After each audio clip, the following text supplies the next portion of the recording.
So, we're gonna act like I know what I'm doing. Just gonna double check that shit. Is it recording? We don't know. Yes, it is. We do fucking know. Am I honestly paying attention to what the fuck I should be doing? No, because apparently I still can't fucking get recording shit straight. So, wait. I need to fucking fix Discord because I'm still in the chat. See, look, hey! It's Wizard Wesker. And us doing stupid shit. Okay, we're gonna disconnect from that. Okay, that never happened. Goodbye. Awesome, great. Back to the game. So, we're gonna play this. Me? What happened to Cinderella Phenomenon? Well, okay, so we had an issue where my laptop had a bad update from HP, and the HP was like, nah, Windows gotta wait to work with HP, or what? No, hold on. Or was it? Okay, anyways, it was a bad update. Whether it was from Windows side or HP side, I don't fucking know. All I know is that it screwed up all my recording shit, all my thumbnails were gone, and when I went to upload the final episode of Karma's Route, it was uploading. Yeah, I left it to upload. Yeah, and then I left to go do something, you know, because I have a life outside of my social media and YouTube, and it's called work and school, you know, adulting. So besides that, come back to find that it canceled the upload because the update was bad, and then because the update was bad, the computer reset, and everything was gone.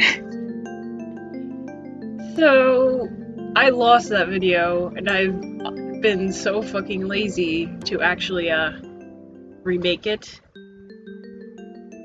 I doubt I should remake it. I should actually remake it, but, like, you know, like, literal laziness. Anyways, we have this game.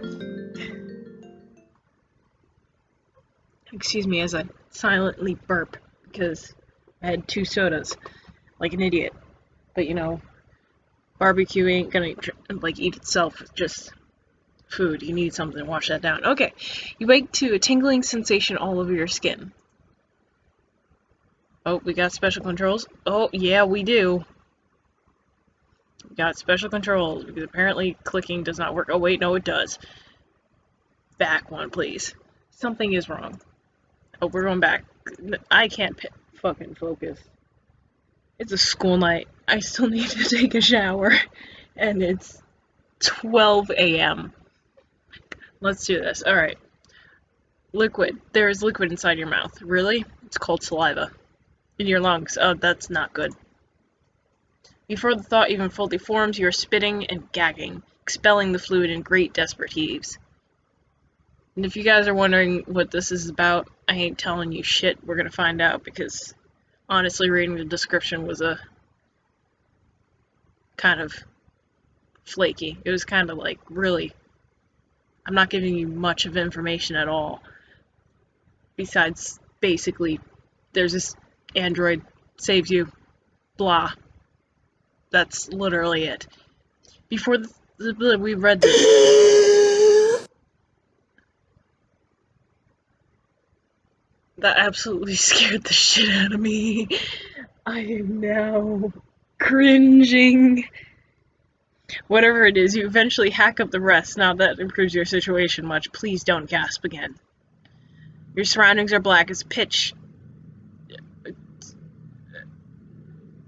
Sure. And you are too disoriented to figure out whether your eyes are even open or not. Oof.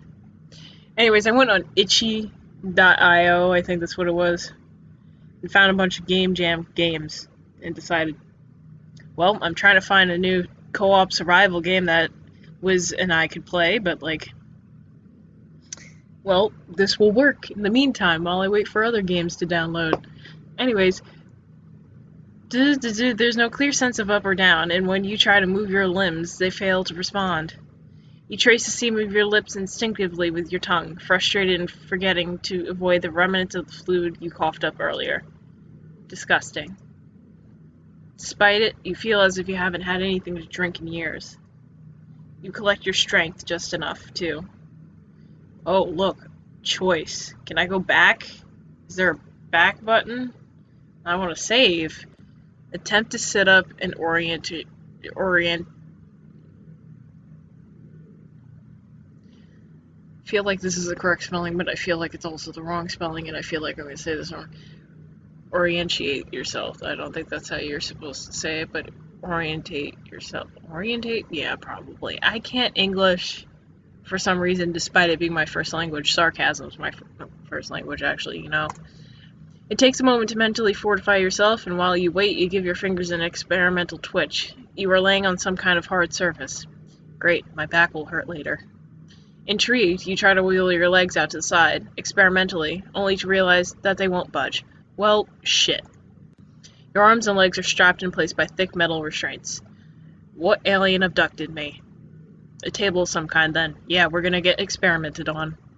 Driven by this alarming discovery, you instinctively arch your back, trying to wiggle loose.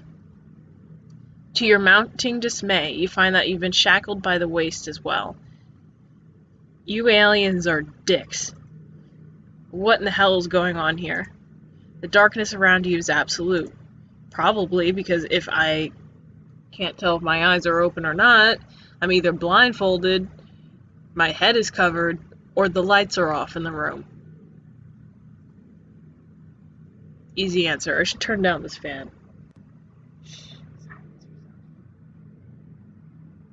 Beautiful. You can probably hear me now. Much better than before. You keep waiting for your eyes to adjust, but there are no additional details to take in. The chamber around you is... Whoa! I get to decide what the room feels like. Great. Small and a little cold with effort, you lay back down and try to calm yourself as you consider what to do next. Terrifying, you feel yourself slide into panic, tears welling into your eyes at the sensation of being trapped and helpless. Let's be calm, because flipping the fuck out ain't gonna help shit. Before you can do anything else, a series of electronic bleeps signal that someone is standing directly outside of your chamber. Light spills in from the top of it just above your head. See, the room was just fucking dark. It wasn't us. You get the fleeting impression that you've been contained. Wow, what the fuck did I say it like that for? You've been contained in I can't speak. In a cylindrical cloud of some kind before the light blinds you. Please remain calm. I will release your restraints momentarily. I'm trying to write my own story here. And increase the gravity by 12%. It's fairly accurate. It's too quiet to fully make out, but the voice sounds male. Before your vision has even fully adjusted, you feel the pressure being withdrawn from your limbs. With the softest whir of shifting gears, you are free. Cautiously, you open your watering eyes, but you still can't see anything beyond the halo of white light above. Your body floats gently downward as gravity increases. I wanted to say something else at the same time as saying drifting, like I wanted to start my own sentence and I couldn't say it. Drifting until your toes touch on cool metal. Okay, so what I wanted to say before was like, what if this is the alien? We don't know. Luckily, the shift is slow, or you would have found yourself lying on the ground in the heap. That would have been more hilarious. Wait, no, this is me. I don't want to fall. As it is, you manage to get both feet beneath you before gravity increases again, giving you some time to remember how to support your own body weight. Please raise both arms up and prepare yourself to be lifted. You aren't sure what to expect, but immediately after carrying out their instructions, you are hauled out of your pod by a pair of strong, masculine arms. Your vision goes white once again, possibly in response to the more powerful shift in gravity. It will take me a moment to climb down. Please do not struggle. Wait, can we go back? Okay, it wasn't him talking. Okay, it will take me a moment to climb down. Please do not struggle. Your rescuer's voice is cool, impersonal, monotone. It doesn't take the return of your sight to finally recognize him for what he is. This is amazing drawings. Like, holy shit. An android. He's actually really fucking pretty. Let's just establish this right now. Like, hair. Awesome. I could do without the fucking lipstick and the under eye shadow. He's great though. When he comes into focus, you see that he's a living artificial synthezoid, model 51 to be exact. Okay. I was just comparing what it said on his suit. With both feet safely on the ground now, you're finally able to get a good look at him. He's fucking tall. He possesses distinct facial features and lithe body of the LAS brand. They are the only labor class models, to your knowledge, that have such elegant, handsome faces. Built to please, the company motto. Skipped words, but you know what? Fuck it. That being said, he looks bizarrely colorless. Most androids are given natural coloring during production to prevent them from seeming too uncanny, but this one is pale as a sheet with icy blue eyes and lips to match. Sure. So his name is just going to be Last 51 for okay. We must ensure that your cognitive functions were not impaired during the accident, miss. Please answer the following questions to the best of your ability. Are you in pain? No. You're fairly certain, on this front at least, though the mention of an accident is worrying. Please spell your first name. Simple enough. Okay. He nods, acknowledging your answer. What was your occupation aboard the SS Spirit? Oh, we get choices! Holy shit! I was a mechanical engineer. I helped take care of any malfunctioning hardware on board the ship. I was a journalist hired on last minute to write a story about the mission. I was a medical officer. The health and welfare of the ship's passengers were my responsibility. I was a ship's archivist. Anything that required a log of any kind had to go through me before it reached the databases. I was a ship cartographer. There has to be one on board every mission in case the navigational system goes down. Going medical. I've always been a support player, so I'm gonna go medical. Admitting it out loud, you suppose you should have realized that you were in a cryogenic pod earlier, but console yourself with the reminder that is a very old model. Definitely nothing like the ones you use in your work. That said, you're surprised to see the pod sitting by itself with no other medical staff or equipment in sight. Where are all the people? I see. Very well then. Do you recall what happened when our ship was destroyed? You suck a surprised breath through your teeth. The ship was destroyed. When our mission took us to the remains of the Nabu Haram space station to investigate what happened to them, our flight path brought us too close to the wreckage.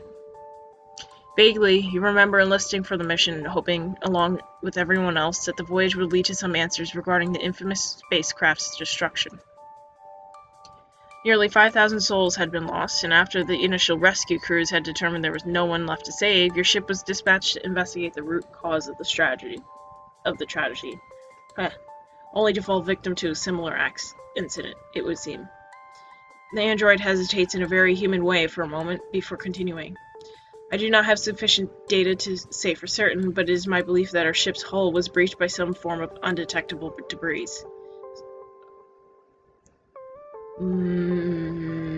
Exactly.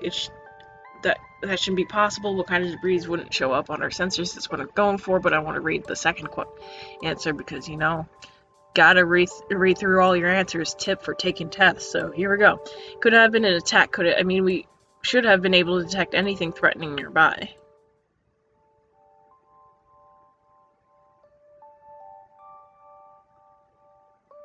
There just couldn't have been an attack, could it? We should have been able to detect anything threatening nearby.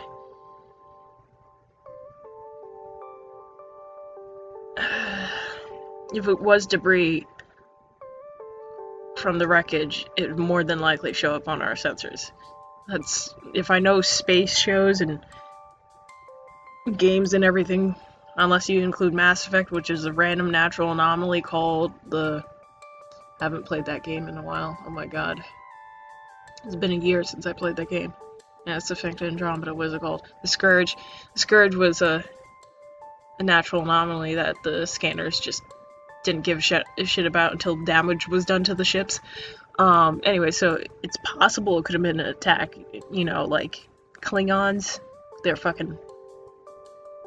What's it called? Cloaking, there you go. I can't say stealthing because there's a word for it. If you watch Star Trek, you know. It has to be that. Is he mad? That's the first, like, change of facial feature that I've seen. As I said, I do not have all the facts, but I believe that the accident was most likely caused by simple human error, rather than by any failing in our sensory equipment. In my time aboard the Spirit, I witnessed human crew members ignore standard safety protocol over 224 times over the course of 6 months. Many of those oversights occurred in the engineering and navigation departments, despite access to superior, fully functional equipment. So it stands to reason that an error was made by the mishandling or misinterpretation of data by a human. He explains his point of view without derision.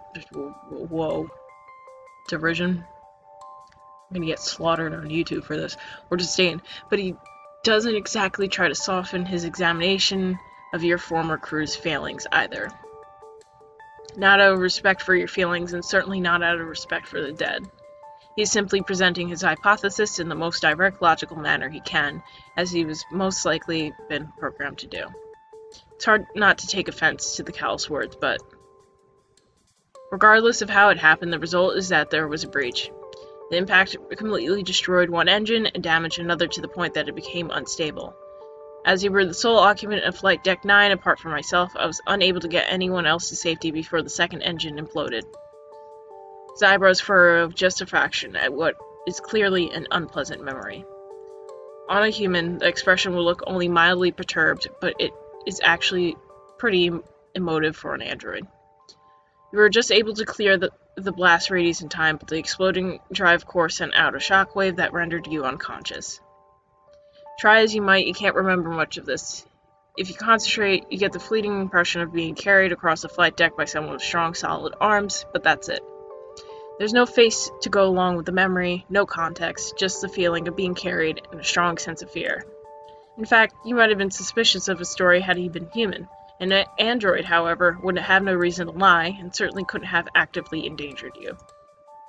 I managed to get you onto the small maintenance craft just before the second engine's eruption caused the third and fourth drive cores to reach critical points as well. I'm hearing vibrating, I gotta check if that's my phone. Tis not my phone, I'm hearing things. Okay. We escaped, and I believe that we were the only ones to do so. This announcement leaves you feeling numb with shock. I'm not fucking hallucinating, I'm hearing it again. The fuck? The only thing possible to vibrate in my room is my fucking phone, but there's...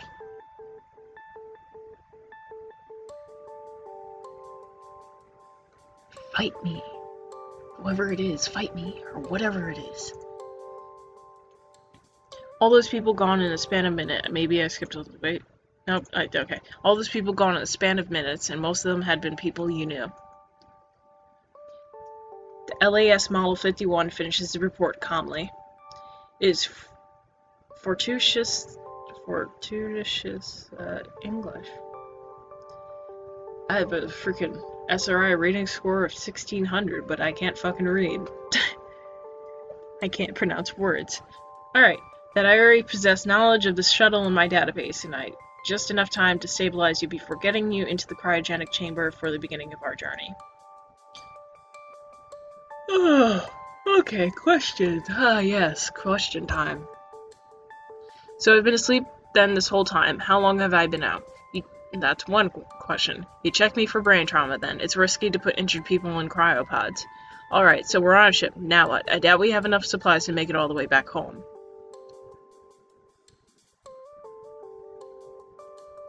Of course. Okay. We have no X-ray capabilities on this craft, but I was able to use a combination of touch and infrared vision to detect what level of swelling your brain was under. There was no significant cause for concern. If you did possess a more severe undetectable injury, you likely would have died regardless whether I put you in the cryogenic chamber or not. Therefore, I deemed it prudent to place you there for the first leg of our journey regardless. He speaks of your possible death with such nonchalance. So we're on a month and a half into traveling, and we've already completed the first leg of our journey. Where are we going? Using this vessel's rudimentary navigational systems, I was able to chart a course for the nearest inhabited planet, Amalthea.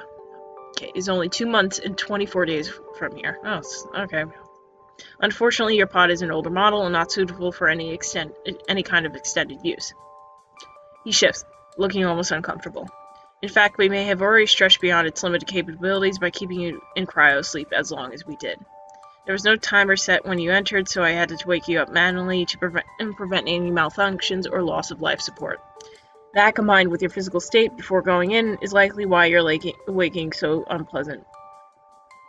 Why your waking was so unpleasant for you. I will need to reconfigure it carefully if you are to use it for the remainder of the flight. Ah, yes. If anybody has seen Alien Covenant, the most fucking iconic thing, and the reason why the majority of the damn spaceship was killed.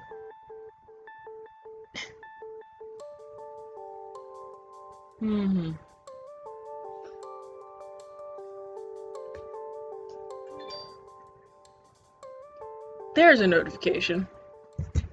Okay.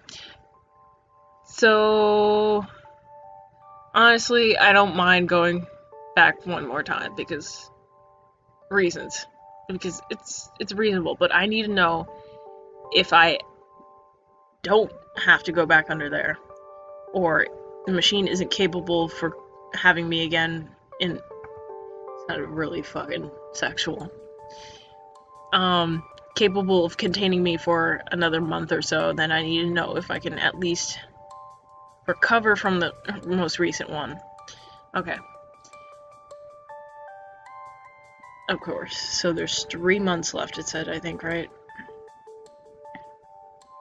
Auto skip, fast skip, load, save.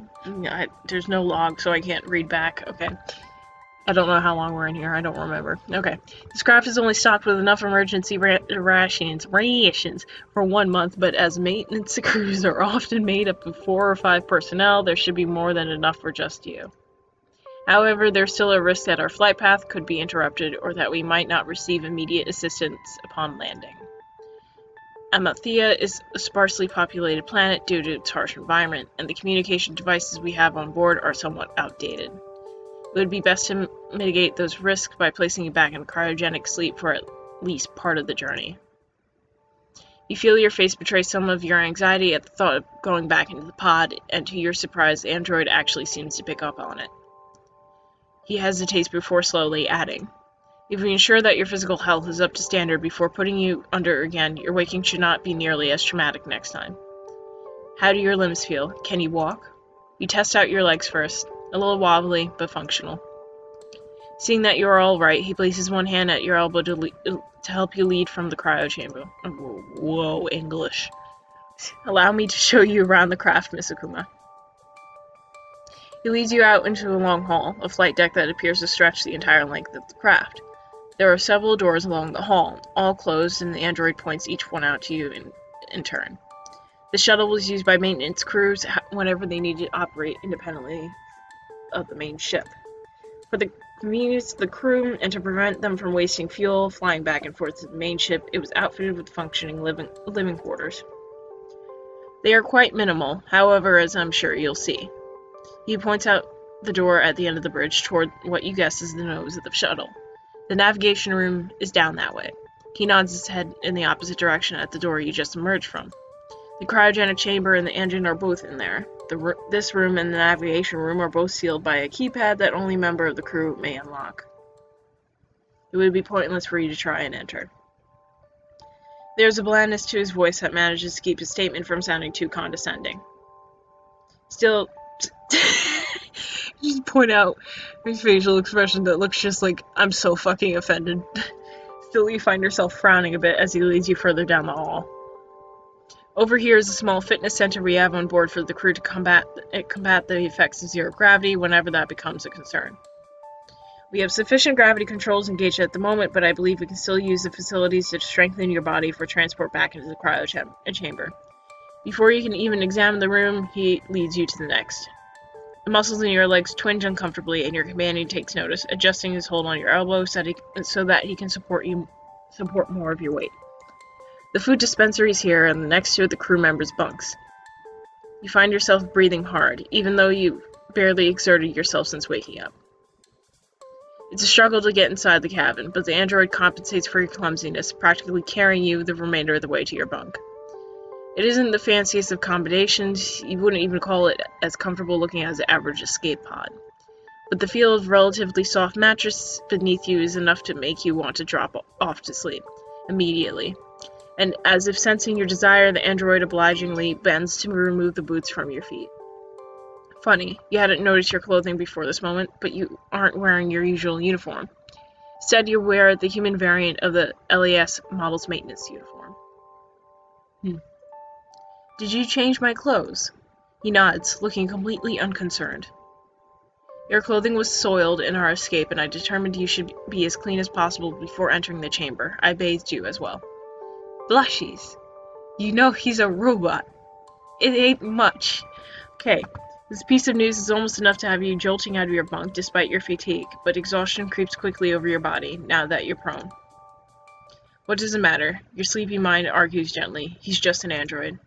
You might have continued to debate with yourself longer, if not for your eyes slowly closing against your will.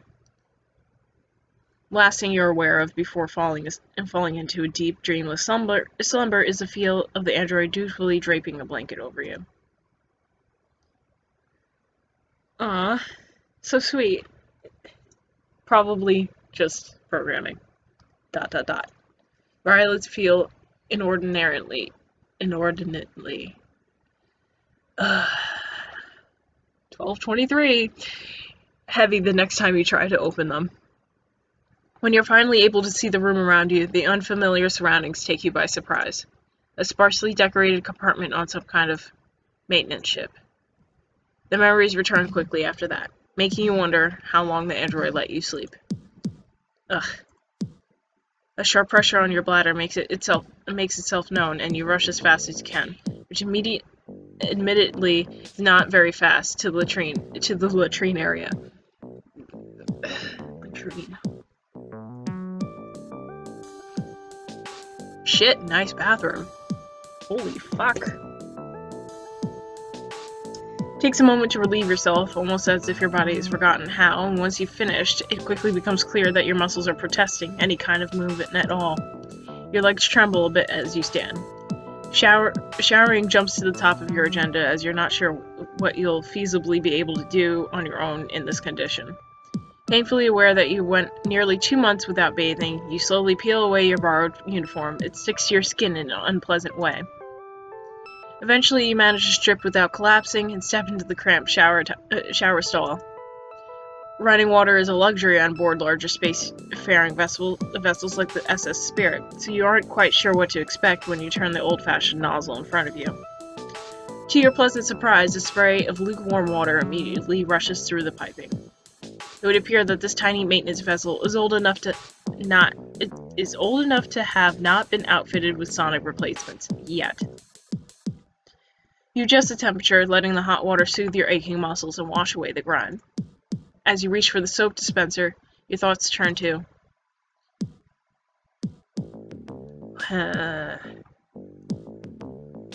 Honestly, curious on where the LAS model is. We already know what we're doing right now, which is trying to get to the fucking planet.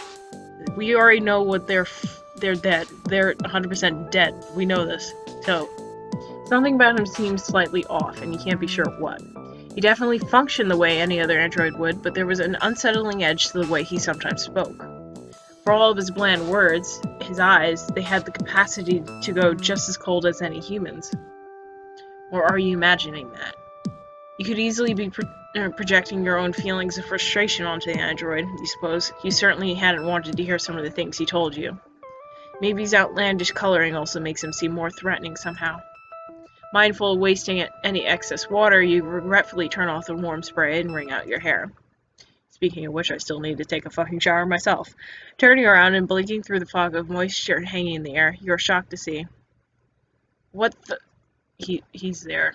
He's fucking there. Okay, you jump and shriek a bit as the ghostly apparition you were definitely not expecting right outside of your shower. Thankfully, it's only the android. Well, now we know where he is. He looks bemused at the violence of your reaction and holds out a bundle of cloth to you as a sort of peace offering. You are awake. That is good. First option. That is good. That's what you say to a naked woman who shower you, interrupted. You, I don't even know what to call you. I'm naked. Get your breath back under control before accepting the clothes.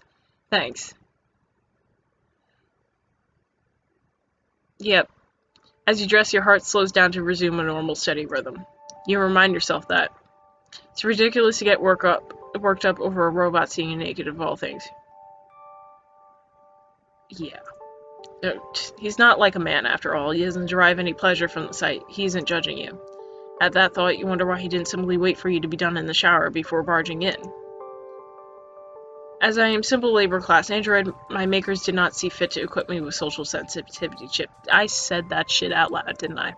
It was assumed that my contact with humans would be minimal.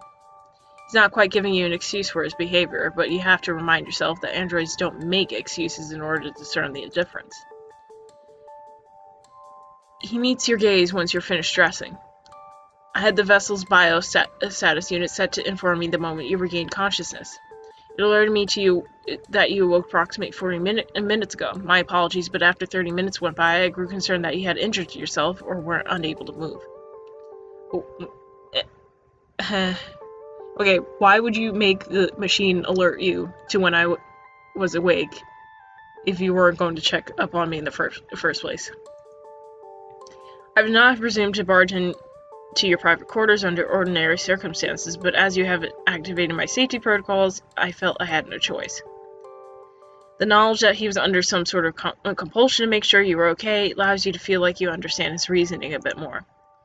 I came to bring you clean clothing and assist you to the cafeteria should you require sustenance. Your stomach growls loudly the moment you start thinking about food and you wince. He nods once, satisfied. If he smiles, I'm going to laugh so hard.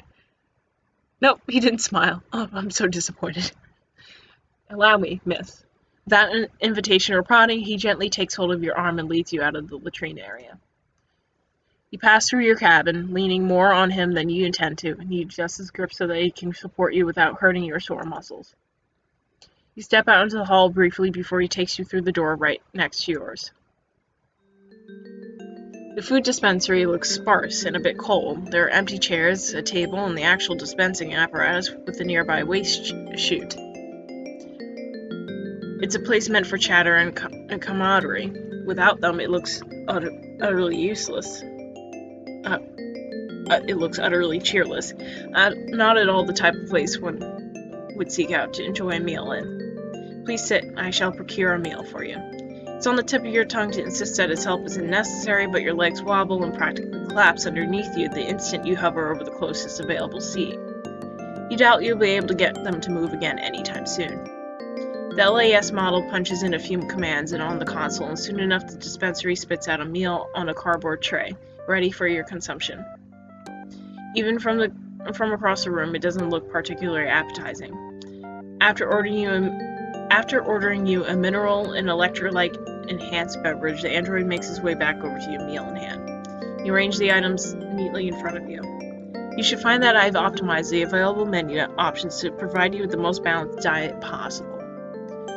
There are indeed a variety of vegetables, carbohydrates, and some form of off-white cube that you assume is your protein. He gives you a mildly encouraging look, like a mother trying to coerce a finicky toddler into trying something for the first time.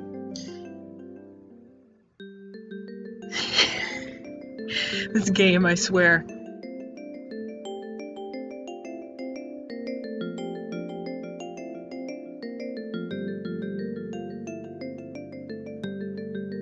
All of these are 100% fucking rude. Like, honestly, I I don't want to be rude.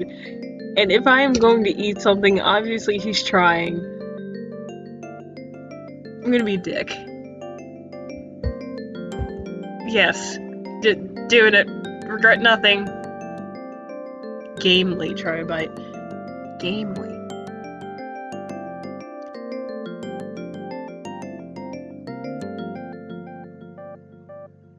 Dude. Androids never roll their eyes, but you could swear that your words cause a corner of his to twitch, as if he knows a gesture is possible. Instead, he speaks in a tone that is softly reprimanding. I regret nothing. You're being childish. Your body will continue to rest in long, uninterrupted periods until you get your strength back. As such, it is vital that you get as many nutrients as you can while you are awake. You wrinkle your nose subconsciously.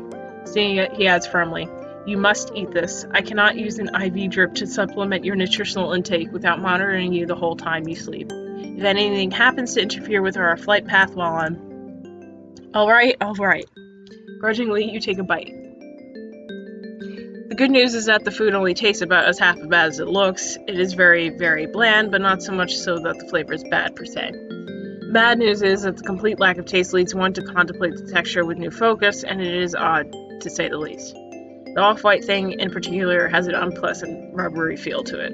You gag, despite your best efforts to keep it down.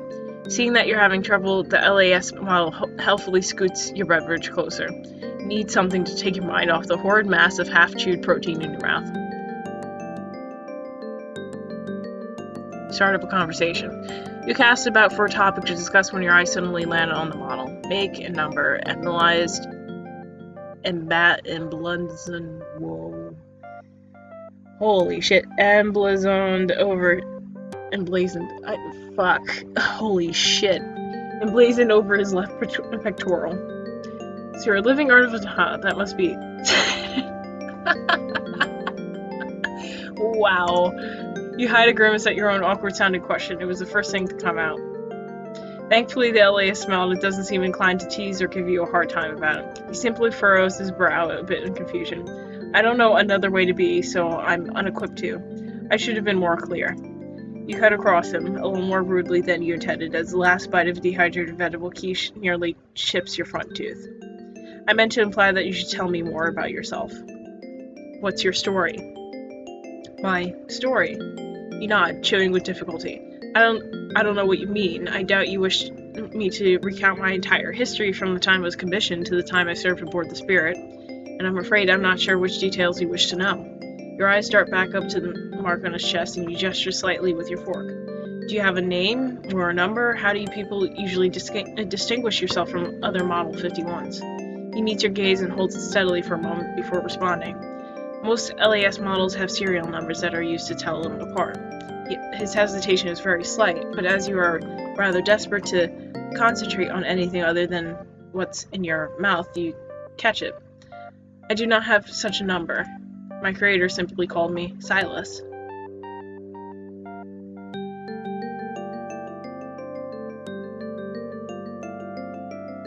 Why don't you have a serial number? You appear to be nearly finished with your meal, miss. You recognize the clear signs of shutting down a discussion, though you're baffled as to cause. Anytime you attempt to speak after this, he just encourages you to take another bite or to take another drink from your glass until the food isn't finally gone. Excellent. If you are ready, we should proceed to the fitness center. Okay. Something's wrong. But I shall now call him Silas. With the unfamiliarity of a full belly weighing you down, you have to rely on Silas more than ever, especially since you feel your eyelids begin to droop. He leads you slowly toward the fitness center, accommodating your tired stride, but talking loud enough to keep you semi-alert. Please stay awake a little longer, Miss Akuma. I must conduct a short wellness exam on you before I can let you sleep again. The fitness center is tiny, but it does have a fully stocked first aid station and a handful of emergency supplies, like the rudimentary stretcher you can see stashed near the bottom. That's probably why he brought you here, in case you collapse. Silas helps you straddle a nearby weightlifting bench and face him as he does the same thing in front of you. I'll be checking your pupils now. He flicks his wrist oddly and a flashlight attachment extends from the back of his hand. You imagine that this was a feature added to his system in maintenance work. Space leans close to yours as he shines the light briefly into each of your eyes, checking for appropriate levels of dilation. Response is normal. I'll be checking your heart rate next. He places two of his fingers delicately against a pulse point on the side of your neck. To do this, he actually has to slip his fingers beneath the high collar of your top, an action that feels strangely intimate despite his cool demeanor. The music stopped. The music fucking stopped. A tiny spark of static electricity prickles your bare skin where he touches it, and you jump slightly in surprise. Ah, forgive me. I failed to adjust my electric conduits in time. Hearing his voice from this close and seeing his lips move cause you to realize. Alright, so this is where I'm going to end the video, and everybody can vote in the comments, or I'm just going to literally straight up just do different path videos, and that's going to piss me the fuck off. But, like, anyways, that's the end of the video here, and I'll probably just do You're Oddly Attracted to Him, because why the fuck not? Because he is actually kind of attractive. Let's just fucking go with it. Let's do it. Kind of like in Mass Effect, we're gonna fuck some aliens. Alright, sayonara.